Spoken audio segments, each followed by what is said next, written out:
incidents have been increasing in the past decade, there is a potential concern of the cumulative risk that these patients have for endophthalmitis.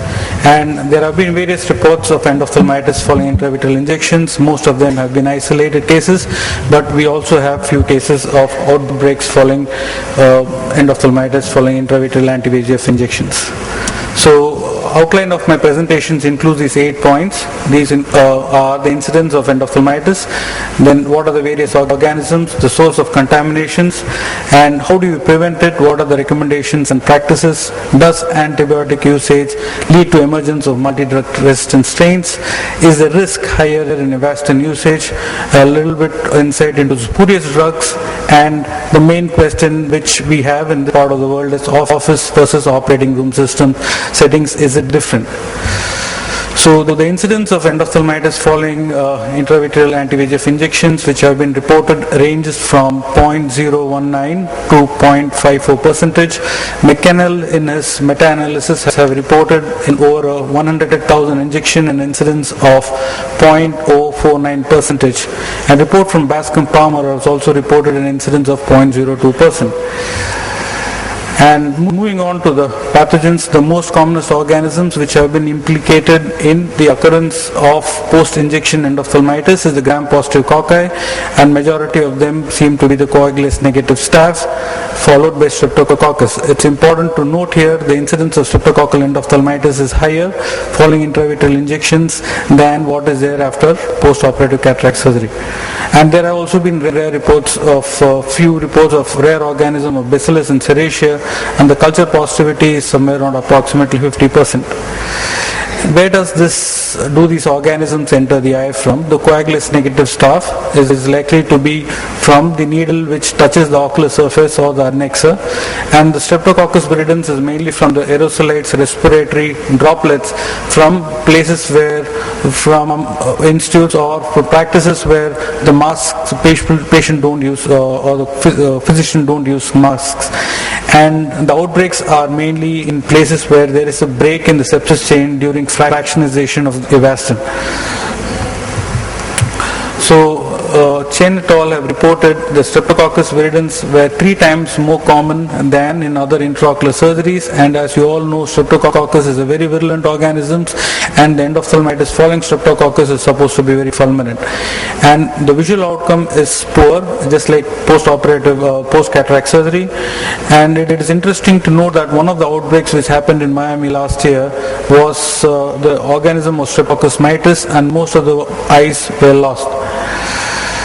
Moving on to the recommendations and practices in the prevention of endophthalmitis, it is important that it has to be stressed again that povidone iodine is one of the most important drug. It's important for prophylaxis.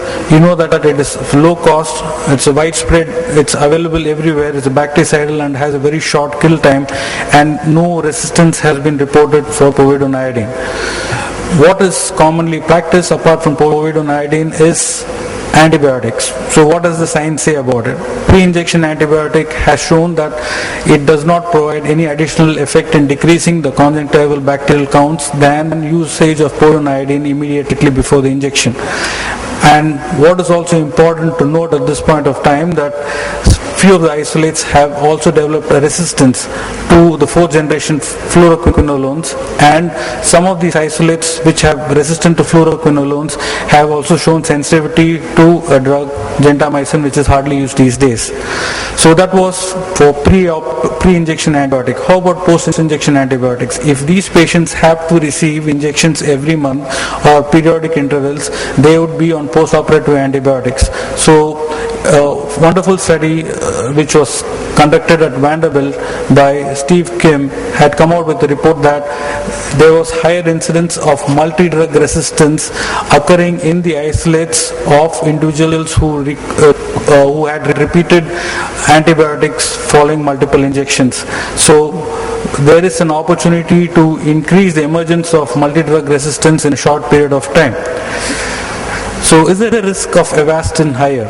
if you look into the various reports, there is no statistical difference in the incidence of endophthalmitis following Avastin or Lucentis. But there is a possibility of increase in risk of following Avastin because of those clusters and outbreaks of improper fractionization. So what do we have for this? There is a good publication which has come recently from the Bascom Palmer group by Dr. Rosenfeld, and what their recommendations was, according to US Pharmacopoeia 797, first the drug has to be identified, it has to be penetrated with a mini spike once and use a laminar airflow hood. And they also recommend that 10% of these syringes have to be sent for microbiological analysis. The cultures should be sterile before the lot is let out. And this is the pictures of images of what was done in Bascom Palmer. What is currently being done is, you can see the mini spike which is being which pierces the vial, and then the drug is withdrawn and then capped by a rubber bung, and 10% of these syringes are then sent for microbiological analysis, and then these syringes still then are stored in light resistant bags at 4 degrees centigrade. And a brief mention about the spurious drug and of the outbreak which happened in Shanghai, in which 80 patients were affected because of endotoxin-induced ocular toxic syndrome, and most of the patients did lose vision.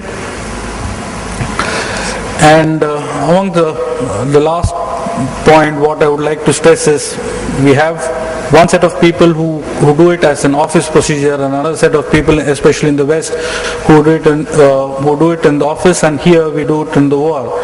And a recent report which has been published in British Journal goes on to say that there is significantly lower rate of endophthalmitis following intravitreal injections in an accredited operating theatre compared to an in-office environment.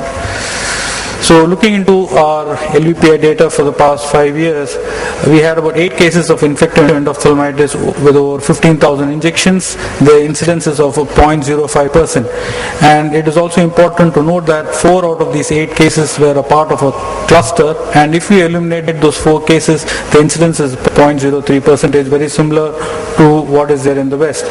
And there was no statistical difference whether it was Lucentis or Avastin, and most of the organisms, since we do it in the OR, and most of the organisms were Staphylococcus, and just one organism was Streptococcus, and favorable visual outcome were observed in 5 of these 8 cases.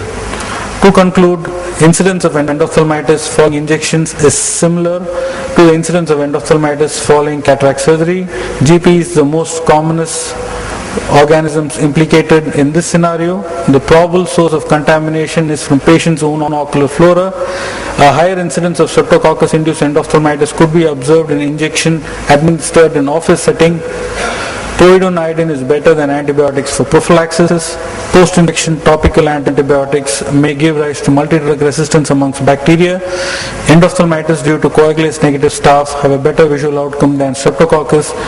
Outbreak of endophthalmitis could be a matter of concern in multiple dosing from a single vial from Avastin. Thank you.